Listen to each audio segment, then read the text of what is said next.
Aurora employees will begin to pay their own health insurance for the first time. The city will phase in employee contributions for more than 100 full-time workers starting this year and next. Ravenna City Council will use $7,500 to improve its traffic signals. The project includes removal of signals at West Main and Zeta Streets, as well as West Main and Hillcrest Streets. Freshman Nathan Wyman was admitted to Akron Children's Hospital and died of a severe infection on Saturday.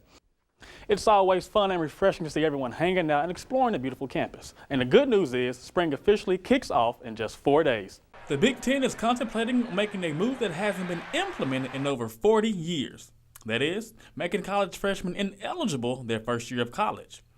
The reason behind this move is so incoming freshmen can focus solely on their academics without worrying about full-time commitments on the field or on the court.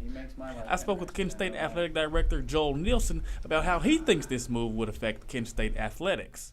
I don't see it as something here at Kent State that we really battle, primarily because what I've seen, at least in certain cases, if we have student athletes that may not meet some of the abilities that we expect them to have with the rigors of education, in college, typically those student athletes are redshirted. Okay. So it's almost as if we're doing it for them and with them right now, is giving them the chance to get acclimated to college and get acclimated to the classes and to the rigor.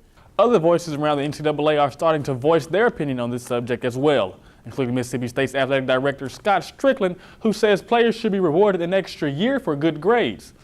Now with all this looming around the horizon, the main question now resumes is, how will this affect the recruiting trails? In particular, the way MAC schools can recruit against some of the Power 5 schools. I asked Tyler Scott, who is a former Big Ten football player at Northwestern, if he thinks this move would change some players' decision in the recruiting process. So Tyler, let's say for an example, there's an athlete being recruited by all MAC schools in a one Big Ten school, such as Purdue or Northwestern. Would the athlete then turn down the MAC schools for the Big Ten? In that case, with a lot of MAC offers and you get one Big Ten offer, I could see kids going and playing at a MAC school over a Big Ten school in that case. It's still up in the air if this change will come into effect, but for now, the possibility is still looming over the Big Ten. With TV2 News, I'm Quentin Smith. This has been a record-breaking season for Kent State sprinter William Barnes. The junior battled health issues a year ago, but he was determined to return this season and leave his mark in Kent State history. But in order to do that, Barnes knew that he would have to train differently and harder this season to accomplish his goals, including doing something different. A lot of long-distance running, yeah. As a short sprinter, we don't really do that much. So my coach made me run a lot of fours and kick my ass. So.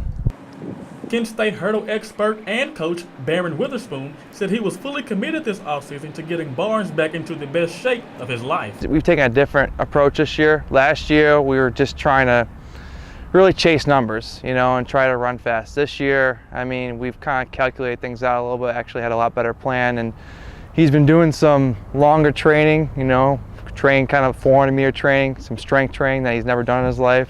And before Barnes knew it, all of his hard work would soon pay off. On April 18th, Barnes set a new school record in the 110-meter hurdles when he ran a time of 13.56 seconds, which tied him for the second fastest time in the nation. I've been waiting since my freshman year to beat that record. So when I finally got it, not only did I break it, I kind of destroyed it. So it was kind of like a great feeling. And no one was more happier for Barnes than the man who was there pushing him along the way. Yeah, I was really, really excited. I think I did even a little fist pump when I was sitting in my car reading the text messages. Super excited, yeah. Once the season wraps up, Barnes says he plans to try out for the Puerto Rican team to compete in the Olympics. Witherspoon said he is more than confident that his star athlete will not only make the team, but also come back with a medal. He's become a really good technician, is now starting to run very fast, as we all have seen. He's number 2 in the country, and it's been just great developing from being a conference champion. Now hopefully we can go and hopefully has a shot at winning a national title this year. With TV2 News, I'm Quentin Smith.